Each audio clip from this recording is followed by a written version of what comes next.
Em nome do Pai, e do Filho, e do Espírito Santo. Amém. Bom dia! Quero convidar você agora, mexe assim, lógico que se você tiver de óculos, não vai mexer no óculos. Mas se você estiver sem óculos, mexe assim nos olhinhos, como quem está tentando ver direito. Isso, pode mexer nos olhinhos, como quem está tentando ver direito. Então você não está com problema de visão, você está vendo bem. Aí você vai perguntar, mas não era o Padre Fábio de Mello? Eu não sou o Padre Fábio de Mello, né? Você está vendo, né? O que houve? Então a gente quer explicar para você. Padre Fábio de Mello, ele teve um problema de saúde e infelizmente ontem à noite fomos avisados que ele não poderia mais estar aqui conosco no Osana Brasil. E eu estou dando esse recado para você, mas eu entendo na ação de Deus, porque eu tenho absoluta certeza, meu irmão e minha irmã, que nós, nesta manhã, se o Padre Fábio de Mello estivesse bem de saúde, nós seríamos ricamente presenteados pela sua belíssima pregação, pela sua profunda pregação, porque sabemos como o Padre Fábio de Mello prega tão bem, fala tão bem das coisas de Deus, não é verdade? Mas pode aplaudir, você aplaudiu então, pode aplaudir o Padre Fábio de Mello, isso. Nós seríamos presenteados com a pregação dele. Mas eu vejo que Deus nesta manhã quis fazer o contrário. Ao invés de sermos presenteados pela pregação do Padre Fábio de Mello, nós é que vamos presentear o Padre Fábio de Mello com a nossa oração. Então eu convido você a ficar de pé agora. Fique de pé, meu irmão e minha irmã. Fique de pé. Eu quero convidar você que ora no Espírito agora, suavemente, vá orando no Espírito. Vá orando suavemente no Espírito, isso. Eu quero entregar a Nossa Senhora, tem a imagem de Nossa Senhora ali no canto. Eu estou pedindo a Nossa Senhora porque Padre Jonas nos ensinou que na canção nova tudo passa por ela, nada acontece sem ela. E eu peço a Ti, Mãe Santíssima, nesse momento vá ao encontro do Padre Fábio de Mello, vá ao encontro agora dele que está lutando contra essa enfermidade. Nós pedimos, Mãe, pela Tua intercessão, nós pedimos nesse dia a Ti, Mãe, sob o título de Nossa Senhora de Guadalupe, pedimos a Ti, Mãe, roga por esse teu filho predileto, sacerdote. Abençoa o Padre Fábio de Mello, onde quer que ele se encontre agora. Toma nas tuas mãos maternas a saúde deste teu filho. Toma agora sob os teus cuidados o Padre Fábio de Mello. Pedimos, Nossa Senhora, visita-o nesta hora. Nós queremos humildemente oferecer este presente que é a nossa oração, a nossa intercessão pelo Padre Fábio de Mello, pedindo a sua pronta recuperação, pedindo que o quanto antes ele esteja saudável e ele continue evangelizando, falando de teu filho Jesus, falando de Ti, Nossa Senhora, falando das coisas de Deus, anunciando as maravilhas de Deus. Cuida, Nossa Senhora, proteja, guarda este teu filho sacerdote. E agora, meu irmão e minha irmã, põe a mão sobre o peito, sobre o coração, e nesta Ave Maria nós queremos agora confiar aos cuidados de Nossa Senhora o nosso querido, amado Padre Fábio de Mello, pedindo pela sua pronta recuperação. Rezemos com muito amor, com muito carinho por este sacerdote.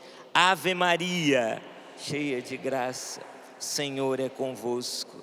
Bendita sois vós entre as mulheres, bendito é o fruto do vosso ventre, Jesus. Santa Maria, Mãe de Deus, rogai por nós, pecadores, agora e na hora de nossa morte. Amém. Agora eu convido os nossos cinegrafistas agora para se voltar para o povo de Deus. E no 3 você vai dizer para o Padre Fábio de Mello: Padre Fábio, nós te amamos, tá bom? Vamos lá, no 3, vai dizer bem forte. As câmeras, por favor, pega o povo de Deus, vamos lá. 1, 2, 3. Padre Fábio, nós te amamos. E pode aplaudir isso.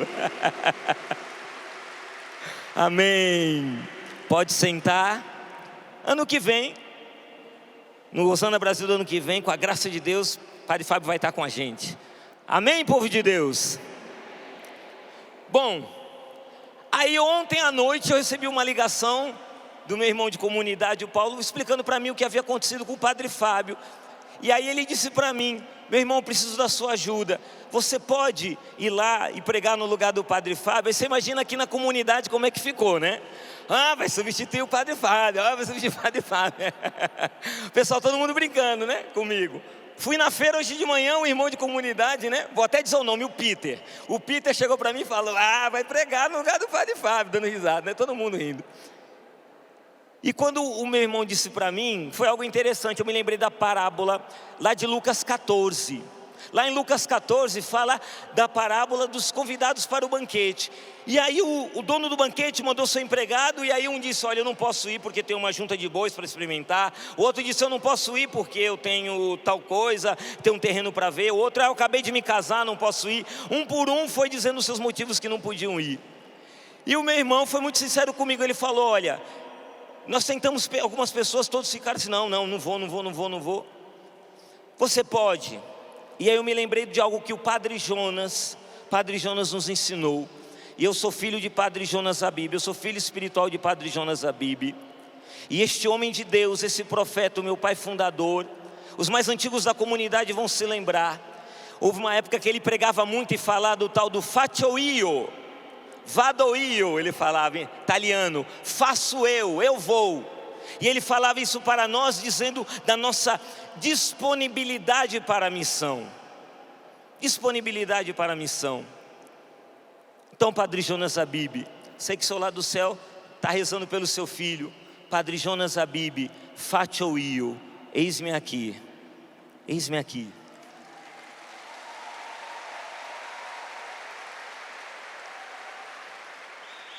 Faccio io, meus irmãos. Estamos à disposição. O que Deus quer falar conosco? Qual seria o tema da pregação? Padre Fábio ia pregar sobre o quê? É o que eu vou pregar para vocês, não mudou o tema não. Da conversão ao martírio, esse é o tema da pregação. Vira para quem está do seu lado e fala assim: meu irmão, você precisa de conversão, viu? Fala aí, fala para a pessoa. Fala com carinho, fala com jeitinho. Mas fala: meu irmão, você precisa de conversão, viu?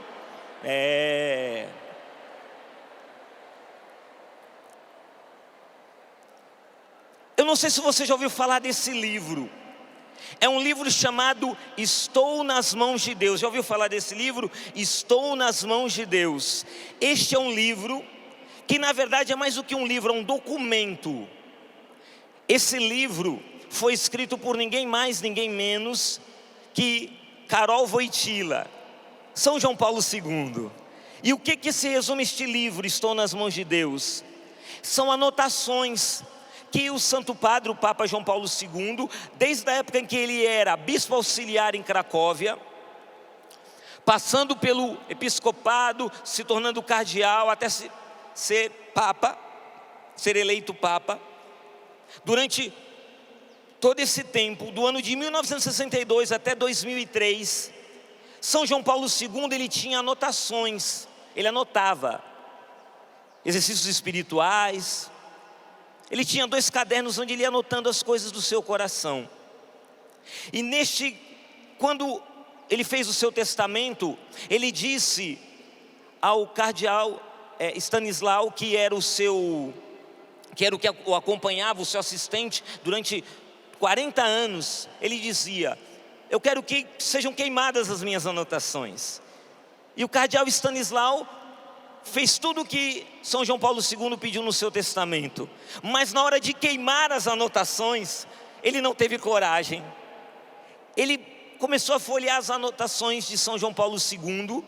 E ele foi tão tocado que naquela época era a Congregação para a Causa dos Santos, estava correndo o processo de beatificação de São João Paulo II. E ele levou até a Santa Sé os documentos, essas anotações de São João Paulo II. E essas anotações foram importantíssimas para que Papa João Paulo II se tornasse santo, fosse canonizado. O que são essas anotações? A igreja entendeu que nessas anotações havia ali a abertura do coração de um homem de Deus, o segredo do coração de um homem de Deus. Interessante e bonito que na maioria das anotações, na grande maioria delas, São João Paulo II terminava com abreviaturas. Eram 2 abreviaturas. A primeira abreviatura eram 4 letras, AMDG. AMDG. E as outras letras eram 5 letras, abreviaturas, UIOGD. Isso é em latim, traduzindo significa para a maior glória de Deus, e a outra abreviatura, que Deus seja em tudo glorificado. Então o Papa São João Paulo II, ele anotava e colocava no final, para a maior glória de Deus, que Deus seja em tudo glorificado. E numa das anotações dele, anotação do dia 2 de novembro de 1962, meus irmãos, ele vai falar sobre a conversão, porque o tema desta pregação é da conversão ao martírio. E presta atenção nas palavras, nas anotações de São João Paulo II. Presta muita atenção. Se tiver alguém conversando do seu lado, não precisa brigar com a pessoa não, só olha para ela, ela vai perceber que agora é momento de silenciar para ouvir a palavra. E São João Paulo II escreveu assim: a conversão em qualquer ato deve consistir em encontrar a posição de Cristo nosso Senhor. Não existe, não há outro método para se opor aos diversos impulsos da soberba da vida. O que São João Paulo II vai trazer para nós? Ele vai trazer, portanto, que a conversão em qualquer ato da nossa vida deve consistir em encontrar a posição de Cristo nosso Senhor. Veja que interessante isso. A conversão é encontrar a posição de Jesus em nossas vidas, é reposicionar o Senhor, é dar a Ele o devido lugar. Nós aprendemos, entendemos que conversão é metanoia, mudança de vida, mudança de rota, mudança de atitude. Já ouvimos essas pregações várias vezes falando disso, que exatamente conversão é isso. Eu andava pelo caminho das trevas, agora eu ando pelo caminho da luz. E São João Paulo II vai dizer, no processo de conversão, nós reposicionamos Deus, damos a Ele o devido lugar. Padre Jonas Abib, Padre Jonas Abib, ele tinha o mesmo entendimento. Tem um escrito do nosso pai fundador, eu quero partilhar com você, é um documento interno, eu vou partilhar com a família Canção Nova esse documento, porque é um escrito do Padre Jonas, que vai falar exatamente sobre a nossa... Nesse documento o Padre Jonas vai falar sobre os critérios para se reconhecer uma vocação à Canção Nova, nesse escrito do Padre Jonas. E quando ele fala sobre esses critérios para se reconhecer uma vocação à Canção Nova, Padre Jonas, ele vai falar exatamente sobre algo muito bonito. Ele vai falar que existe alguém que quer entrar na comunidade Canção Nova. Então ele fala que nós temos que observar, a pessoa que quer ingressar na Canção Nova tem que observar, ele vai dizer, o melhor modo de preparar-se e saber se você é feito, de fato, para a comunidade Canção Nova, é viver, entre aspas, a maneira Canção Nova. Na sua vida concreta, na família, na escola, no serviço, na paróquia, nos grupos de oração e assim por diante. Padre Jonas então vai falar que alguém para ingressar na comunidade já tem que estar vivendo a maneira Canção Nova. Existe um agir Canção Nova. E neste mesmo documento escrito no ano de 1987, Critérios para reconhecer uma vocação Canção Nova, Padre Jonas vai explicar o que é esta maneira Canção Nova, o que é esse agir Canção Nova. E ele escreve o seguinte: o que significa viver a maneira Canção Nova ou ter um agir Canção Nova? Presta atenção na resposta do Padre Jonas, meus irmãos. Ele vai dizer: a Canção Nova é chamada por Deus a viver a santidade do dia a dia, santidade dos atos normais da vida. Por isso, ela tem como prioridade viver e comunicar a prevalência de Deus. O que é a prevalência de Deus? Padre Jonas explica, 2 pontos. Deus em primeiro lugar, sempre em tudo na nossa vida. Deus em primeiro lugar, bata no seu peito e diga: Deus em primeiro lugar. Na minha vida, Deus em primeiro lugar, sempre em primeiro lugar. Isso é conversão, é reposicionar o Senhor em nossas vidas. Mas qual é o lugar do Senhor em nossas vidas? O primeiro lugar. Padre Jonas acabou de nos ensinar. Quem quer caminhar na santidade, coloca Deus, não dá o segundo, não dá o terceiro, não dá o quarto, nem o quinto lugar. Dá a Deus o primeiro lugar. E veja, quando se fala disso, de um reposicionamento de Jesus, de um reposicionamento de Deus na vida da gente, nós achamos muitas vezes então que a gente tem que fazer um trabalho como que alguém que tem que pegar Jesus pelo braço, pegar Jesus pela mão e dizer: Jesus, ó, vem aqui comigo, agora esse lugar é seu. Agora o Senhor está aqui no primeiro lugar. A gente entende que reposicionar Deus, ou seja, dar a Ele a posição que é dele, como ensinou São João Paulo II e ensinou o Padre Jonas Habib, dar a Deus o primeiro lugar é pegar Deus pela mão e trazer Ele para o trono e dizer: senta aqui, Jesus, agora o primeiro lugar é seu. Só que o Catecismo da Igreja Católica vai nos ensinar algo muito bonito a respeito disso. O número 1432 do Catecismo da Igreja Católica, 1432 do Catecismo, vai dizer para nós o seguinte, quando vai falar da conversão, vai dizer assim, 1432, o coração do homem apresenta-se pesado e endurecido. É preciso que Deus dê ao homem um coração novo. A conversão é antes de tudo uma obra da graça de Deus, que reconduz nossos corações a Ele. E citando Lamentações 5:21, converte-nos a Ti, Senhor, e nos converteremos. Deus nos dá a força de começar de novo. O que ensina o catecismo aqui? Ele vai falar, 1432, a conversão é antes de tudo uma obra da graça de Deus que reconduz nossos corações a Ele. Você está entendendo, meu irmão e minha irmã? É muito mais do que trazer Deus para a minha vida. Eu me reconduzo a Deus, eu vou até Deus, eu me prostro diante de Deus, eu saio do caminho do pecado e vou para o caminho de Deus, e é o Espírito Santo que se encarrega de fazer isso. Então sou eu e você sendo reconduzidos à presença de Deus. E esse processo, meu irmão e minha irmã, é para a vida toda. Eu e você vamos vivendo inúmeras conversões, muitas conversões. E aí eu quero trazer para você um personagem bíblico. Já que falamos de São João Paulo II, o grande Papa João Paulo II, quero falar do primeiro Papa, Pedro. São Pedro, ele é fascinante. Como ele amou o nosso Senhor. Mas como nós vemos na figura de Pedro, um homem ousado, um homem destemido, uma testemunha de nosso Senhor, mas ao mesmo tempo um homem cheio de fragilidades. Um homem que teve que tomar muitas correções de nosso Senhor, porque às vezes trocava os pés pelas mãos, era meio atrapalhado, mas ele é um homem apaixonado por Jesus. São Pedro quer nos ensinar hoje a respeito dessas conversões, conversões que eu e você vivenciamos e continuamos a viver a cada dia da nossa vida. Veja só, meu irmão e minha irmã, pega aí a sua Bíblia, abra lá em Lucas capítulo 5, versículo 1.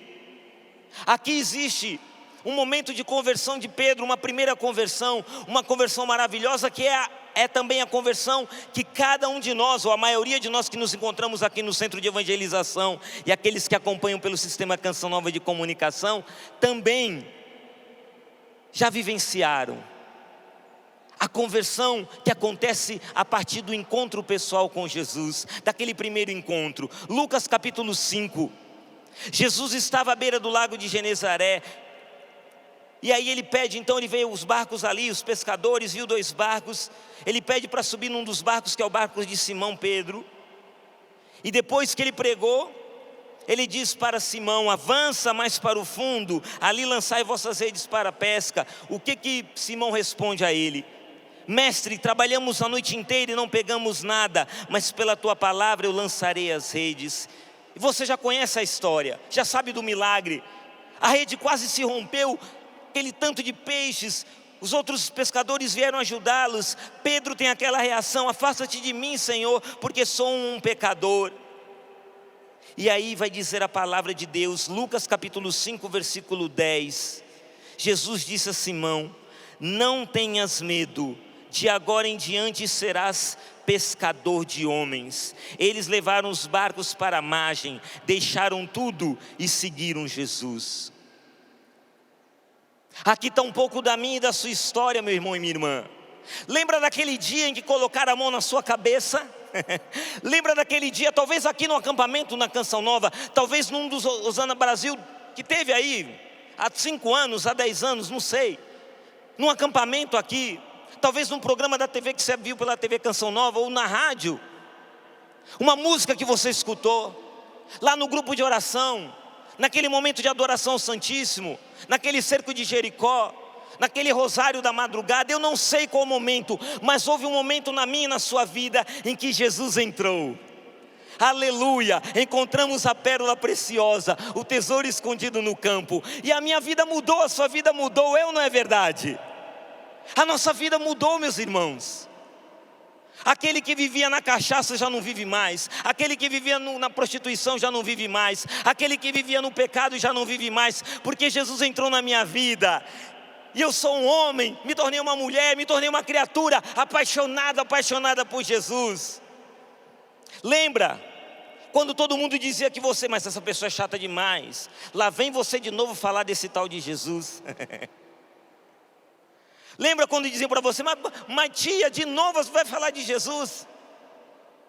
E onde você ia, na rua, no mercado, na fila do banco, na padaria, no ponto de ônibus, Jesus, Jesus, Jesus, falando de Jesus. O pessoal falava, vai dormir mulher, vai dormir. Você lá acordado, vendo pregações.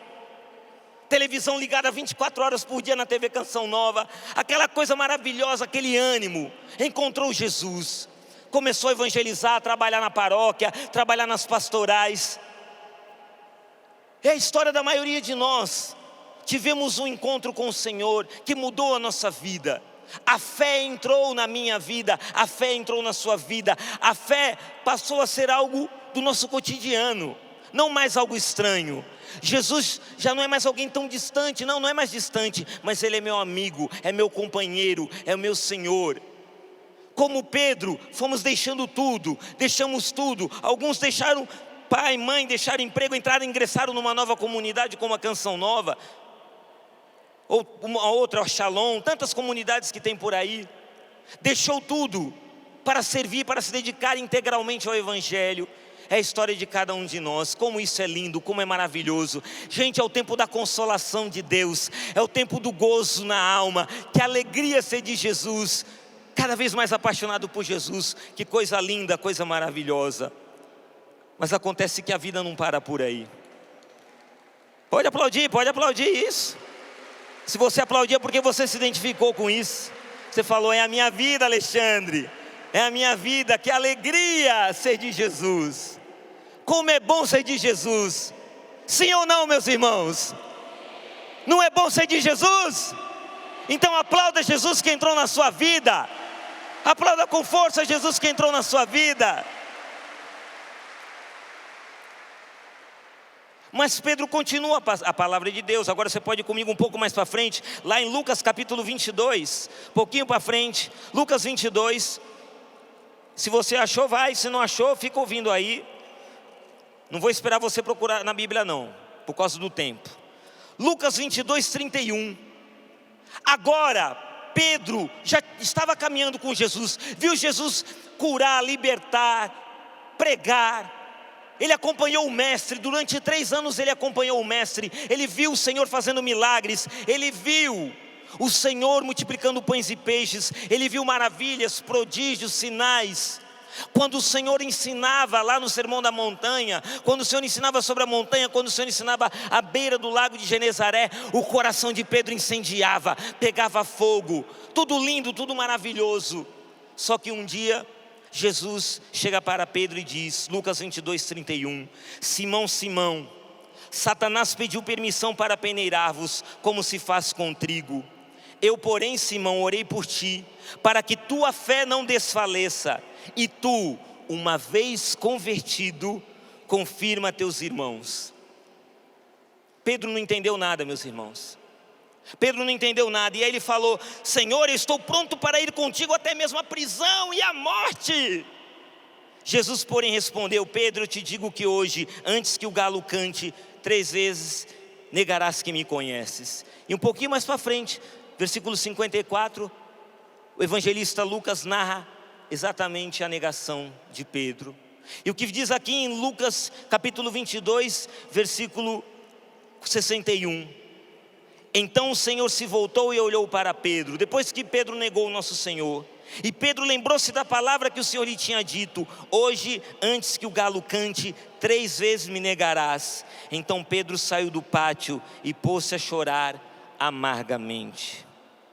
Meus irmãos, nessa hora, a gente precisa entender que existe um momento na vida da gente, neste momento, nessa segunda conversão que Pedro viveu e que todos nós vivenciamos, é o momento em que nós vivemos aquilo que São João da Cruz chamava de a purificação passiva dos sentidos. É o momento em que nós somos colocados à prova. É o momento em que a oração começa a perder gosto. É o momento em que somos visitados pela aridez. É o momento da crise. É o momento da dor. Daquilo que o Padre Jonas chamava para nós na comunidade tantas e tantas vezes, as visitas de Deus pela dor. Talvez hoje você, meu irmão e minha irmã que está aqui, você que está em casa, acompanhando este Osana Brasil, talvez você hoje esteja passando por este momento de conversão. Nada mais te toca. Nenhuma música te toca, nenhuma oração te toca, nenhuma pregação te toca. O coração já não é mais tocado. Você não sente mais aquele calor, aquele fogo, aquele arrepio aqui na espinha, não sente mais. Antes você sentia, mas o que está acontecendo, Jesus? Sempre fui tão apaixonado por Ti, Senhor. O meu coração incendiava ao ler a Tua palavra. Agora eu leio a Tua palavra e eu já começo a bocejar, a boca abre, me dá aquele sono. Está difícil, o que está acontecendo? Eu não sei o que está se passando comigo, o porquê dessa aridez. E aí a gente entende que esta purificação, ela se manifesta por uma aridez sensível e prolongada. Nós somos privados das consolações sensíveis. Aquela consolação sensível que a gente tanto se comprazia, agora a gente já não se compraz mais, porque não tem mais essa consolação. Nessa aridez, meu irmão, se dentro de mim, do meu coração e do seu coração houver um desejo de Deus, e continuar dentro de nós esse temor de ofendê-lo, nós não queremos ofendê-lo, nós seremos purificados. Mas o que acontece? Por que Jesus rezou por Pedro nesta hora? Eu rezo por ti, Pedro, para que tua fé não desfaleça, porque isso é o que acontece com muitos de nós, meus irmãos. Com muita frequência, nessa hora vem as fortes tentações contra a castidade, a paciência. E ao invés da gente reagir com a virtude, ao invés da gente enfrentar a crise, o que acontece? Muitos de nós fazemos a opção por fraquejarmos. A alma fica fraca. Vem as pequenas provações do dia a dia. E ao invés da gente dar uma resposta de decisão, uma resposta de eu vou permanecer com Deus, mesmo não sentindo nada, eu vou continuar na presença do Senhor, a alma enfraquece. A gente começa a fugir da dor, começa a fugir do sofrimento. A gente não quer aceitar mais dor alguma. Deus então deixa de purificar esta alma, meus irmãos. Ele quer levar esta alma à perfeição. A alma, para ser perfeita, ela precisa passar pelo caminho da prova, pelo caminho da provação. Mas infelizmente, meus irmãos, muitos de nós não aceitamos o caminho da prova. Muitos de nós não aceitamos o sofrimento, a tribulação. Já resmungamos, já murmuramos, já reclamamos com Deus. E aí todo o trabalho de perfeição que Deus quer realizar em mim e em você, Ele fala, não, vou dar um tempo. E aí você vê aquilo que tantos de nós vemos.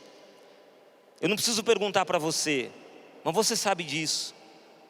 Quantas pessoas do seu conhecimento, do seu bairro, da sua paróquia, da sua comunidade, deixaram a igreja? Quantas pessoas deixaram o grupo, deixaram a pastoral, desistiram no meio do caminho? Nós não somos melhores do que elas.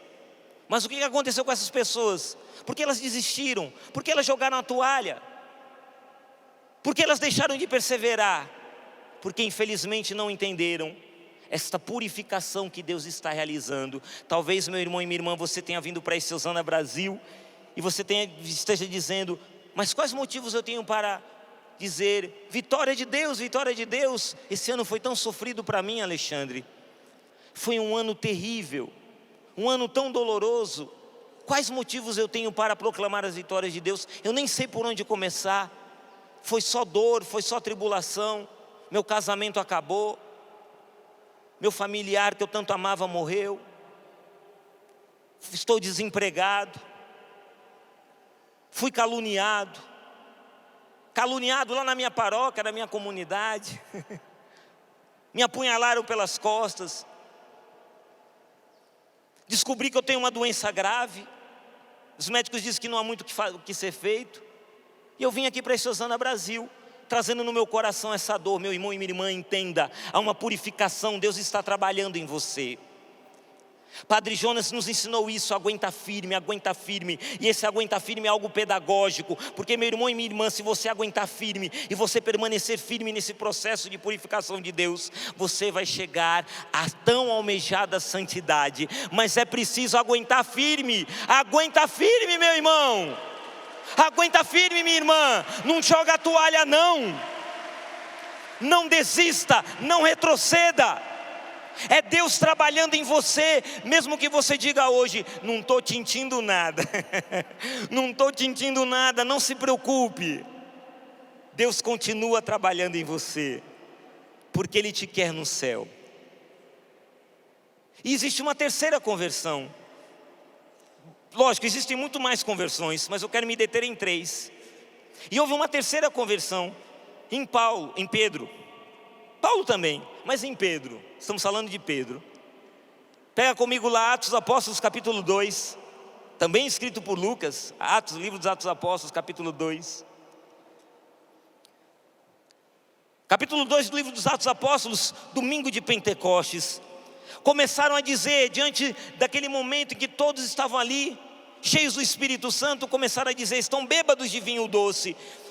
Atos capítulo 2, versículo 14. Pedro, de pé junto com os 11 apóstolos, levantou a voz e falou à multidão: homens da Judéia e todos vós que residis em Jerusalém, seja do vosso conhecimento o que vou dizer, escutai-me com toda a atenção.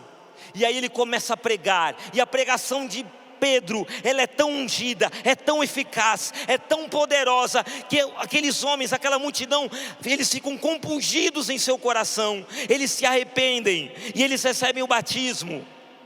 Houve uma eficácia sobrenatural. E por quê? O que aconteceu com Pedro? Pedro que havia se acovardado, Pedro que estava lá no cenáculo com portas trancadas, portas fechadas. O que houve? Que conversão foi essa? Que transformação foi essa? É a conversão que é originada, a conversão que acontece pela graça do Espírito Santo. Essa é a conversão que todos nós temos que almejar em nossas vidas, meus irmãos.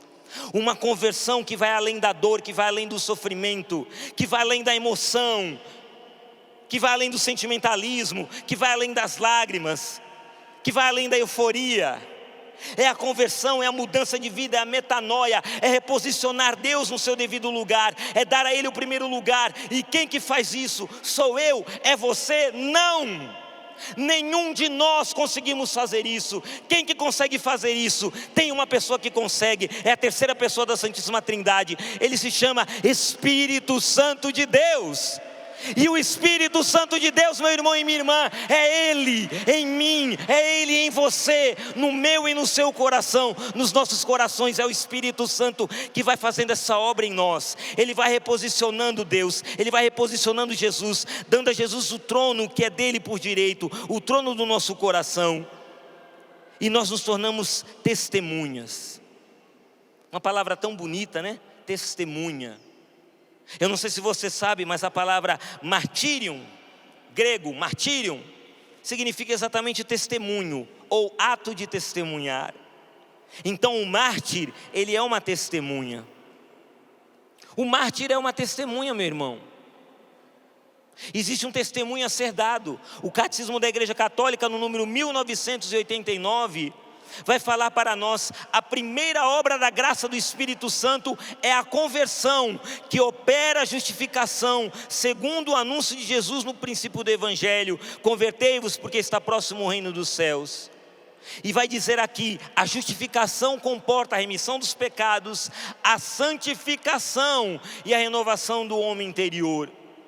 Então é o Espírito Santo que gera em nós esta conversão, que opera a justificação em nós. E a justificação, o catecismo vai nos ensinar, 1989 do catecismo, a justificação, ela comporta a nossa santificação, a luta pela santidade a cada dia. É obra do Espírito Santo, não sou eu que estou inventando isso, gente, é a doutrina da igreja, catecismo da igreja católica. Veja, é o Espírito Santo então que converte o meu e o seu coração, é o Espírito Santo que vai nos moldando, e é o Espírito Santo então que nos justifica e que nos faz produzir frutos de santidade.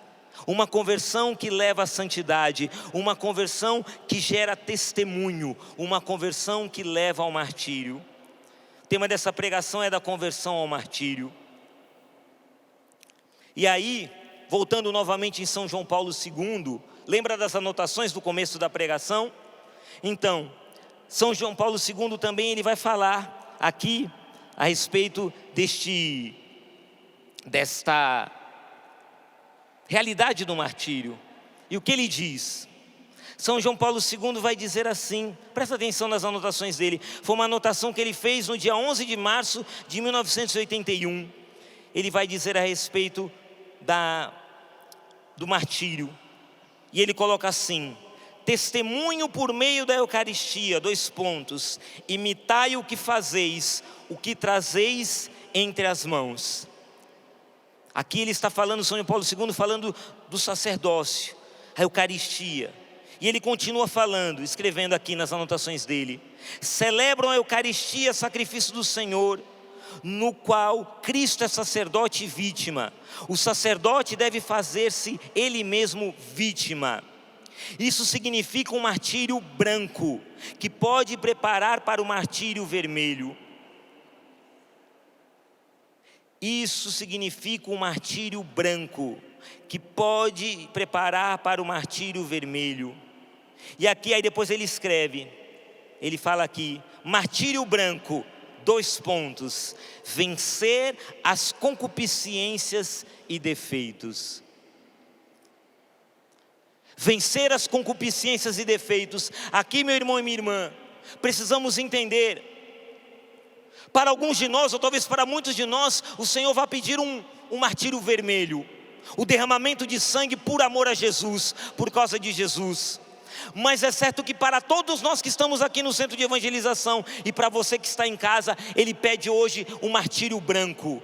E o que é o martírio branco? São João Paulo II acabou de explicar: vencer as concupiscências e os defeitos, aquela má inclinação que existe dentro de mim, aquela tendência de falar mal dos outros, de julgar sem saber dos fatos, de fofocar, de mentir, de roubar, de caluniar, de querer ir lá naquele site pornográfico e ver o que não é para ver, de continuar cedendo àquele vício. Lutar contra essa má inclinação, essa concupiscência, o homem velho, a mulher velha, a criatura velha que habita dentro de cada um de nós. É uma luta, e nesse dia após dia, lutando contra essa criatura velha, eu e você vamos vivendo o martírio branco. Um martírio que é feito de renúncias, um martírio que vai dizendo que vive de PHN, por hoje não vou pecar. Você está entendendo o que é o martírio branco, meu irmão e minha irmã? Você está entendendo o que é a nossa vida? Para a gente chegar à santidade, é preciso pagar um preço, porque da conversão ao martírio existe um fio condutor. Um fio condutor que não pode ser rompido, que vai da conversão ao martírio. Seja qual o processo de conversão que eu e você estejamos, mas independente do tempo de caminhada, da conversão ao martírio, existe um fio condutor. E qual é esse fio condutor? Esse fio condutor chama-se fidelidade. Meu irmão e minha irmã, o preço a ser pago por ser de Jesus. Você vai pagar um preço por ser de Cristo. Então pare de se bancar de coitadinho e coitadinha, de vítima. Você não é vítima coisa nenhuma. Você não é um coitadinho coisa nenhuma. Se estão rindo da sua cara, se estão debochando de você lá na sua faculdade, lá no seu trabalho, ou até dentro da sua casa, porque Alexandre, lá em casa só eu que rezo. Ninguém mais reza em casa. Todo mundo diz que eu sou louco, que eu sou biruta. Ninguém quer saber de Jesus lá em casa. É o preço a pagar, então pague esse preço, meu irmão. Não se acovarde, continue pagando o preço. Há um preço a se pagar também pelo martírio branco. Porque se você não viver o martírio branco, se você não tiver a coragem de viver o martírio branco, quanto mais o martírio vermelho, quando apontarem uma arma na sua cabeça e disserem para você, negue Jesus. Se você não foi treinado na escola da santa renúncia, de renunciar até mesmo ao próprio querer, às próprias vontades, aos próprios melindres. Não é fácil, gente. Há um preço para a gente pagar. Há um preço a ser pago. Onde você está sentado aqui, meu irmão, nesse centro de evangelização, deixa eu falar para você. Aqui é um lugar de milagre. Esse centro de evangelização é um lugar de milagre. Isso aqui é o cumprimento de uma profecia. Padre Jonas já contou muitas vezes, os mais antigos também da comunidade já contaram, que isso aqui era um brejo, gente, só tinha sapo e cobra. Era um manguezal isso aqui. E o Padre Jonas via isso como um estádio, o olhar do profeta. Você está num lugar que hoje é o cumprimento da promessa de Deus. Pode aplaudir. Essa chácara de Santa Cruz. Deixa eu falar uma coisa para você, meu irmão e minha irmã. Tem um lugar aqui que muita gente acaba até não indo lá visitar e deveria visitar. Muitas pessoas não sabem disso. Um lugar aqui dentro na chácara de Santa Cruz. É um oratório que tem ali. A Nossa Senhora das Graças. Ali na frente dos confessionários, um pouco mais do lado. Perto dos confessionários ali. Quem vem na Canção Nova, quando você for lá se confessar, perto dos confessionários você vai ver uma parte assim com madeira, um telhadinho bonito. Tem uma imagem de Nossa Senhora das Graças ali. Eu não sei se você sabe da história, mas ali naquele lugar foi onde Padre Jonas Abib colocou uma medalhinha de Nossa Senhora, dizendo, Nossa Senhora, me dá esse terreno. Me dá essa chácara de Santa Cruz, e Nossa Senhora deu. Nossa Senhora deu, aleluia! Padre Jonas Abib, um homem de fé, um homem profundamente mariano, deixou para nós um legado. Você já escutou muitas vezes essa palavra, legado, legado, legado. Então, ele deixou para nós o legado, o carisma Canção Nova. Você está sentado agora, seus pés estão sobre esse lugar, porque esse lugar Nossa Senhora deu a Padre Jonas Abib. Eu estou aqui neste palco onde muitos pregadores já pregaram a palavra de Deus, onde aqui foi anunciado a palavra que salva, a palavra que liberta. Você está num lugar de prodígios e milagres. Você está no lugar da graça de Deus. Você está no lugar do batismo no Espírito Santo, meu irmão e minha irmã. E eu estou falando isso para você, porque há um preço a ser pago por tudo isso. Há um preço a ser pago por tudo isso. Esse ano não foi fácil para a Canção Nova. Você sabe disso. Você que é da família Canção Nova, sabe que esse ano foi um ano difícil para a Canção Nova. Foi difícil para você também, foi difícil para nós. Difícil não só financeiramente, porque as contas, como dizia o diácono Nelson hoje na missa, elas são fiéis. Todo mês elas chegam para nós. Não é só as contas, mas todas as lutas que nós estamos vivendo ao longo deste ano. Esse ano não foi fácil para a Canção Nova. Não foi fácil. Deixa eu falar uma coisa para vocês, meus irmãos. Tem muito irmão aqui dentro dessa comunidade dando a vida aqui. Nesse exato momento eu tenho uma irmã minha de comunidade que está lutando, está entre a vida e a morte. A Luciane Ida. Está lá rezando, está lá, a família está lá do lado dela. Ontem eu fui lá, onde ela está internada, fui lá e eu não pude entrar. E naquele momento, eu estava do lado de fora com meus irmãos de comunidade rezando o terço, ontem à tarde, rezando o terço por ela. De repente eu escutei um grito de dor. Depois uma irmã que estava lá dentro veio me contar que foram virar ela no leito. E ela sentia tanta dor, a Luciane sentia tanta dor. E aí me contaram algo que me mexeu muito comigo. Disseram que naquela hora da dor, você não sabe disso, mas eu vou contar isso para você, porque é bom que você saiba disso. Naquela hora que ela gritou de dor, o esposo dela, o meu irmão, pregador, homem de Deus, homem da palavra de Deus, o Ricardo Ida, quem estava do lado dele, disse assim que ele começou a chorar. E ele dizia, Senhor, passa para mim essa dor. Meu Deus, me dá essa dor, passa para mim essa dor. Não deixa mais ela sentir essa dor, passa para mim, meu Deus. Você está entendendo o que é martírio branco?